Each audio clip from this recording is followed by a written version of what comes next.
একটা মুরগি ধরে বলল, আজ আর এখানে খাবো না, বাসায় নিয়ে যেয়ে খাবো। শিয়াল তার শিকার নিয়ে বাসার পথে চলল। শিয়াল জঙ্গলের পাশ দিয়ে যাচ্ছিল। চলার পথে সেই একটা বাঘের মুখোমুখি পড়ল। কিরে শিয়াল, শিকারের ভাগ আমাকে না দিয়ে কোথায় চললি? দে, আমিও খাই। দূর মশাই, বাঘ আবার মুরগি খায় নাকি?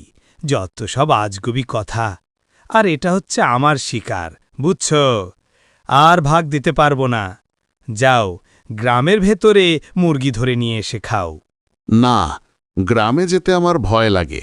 একবার শিকার করতে গিয়েছিলাম, মানুষের হাতে লাঠি পিঠা খেয়ে দৌড়ে পালিয়ে এসেছিলাম। তুই দিবি কিনা বল। না, আমি দিতে পারবো না। বলেই শেয়াল ছুট লাগাল।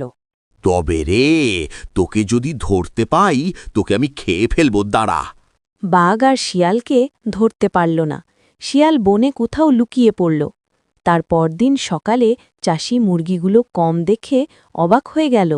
বুঝেছ গিন্নি, প্রতিদিন রাতে একটা করে মুরগি চুরি হয়ে যাচ্ছে। কি করে বলো তো? আমি বলি কি, আজ রাতে জেগে থাকব, কি আসে দেখব। ঠিক আছে গিন্নি, তাই আমরা করব। যে আসবে তাকেই লাঠিপিটা করব। তারপরের দিন রাতে শেয়াল আবার মুরগি চুরি করতে এলো।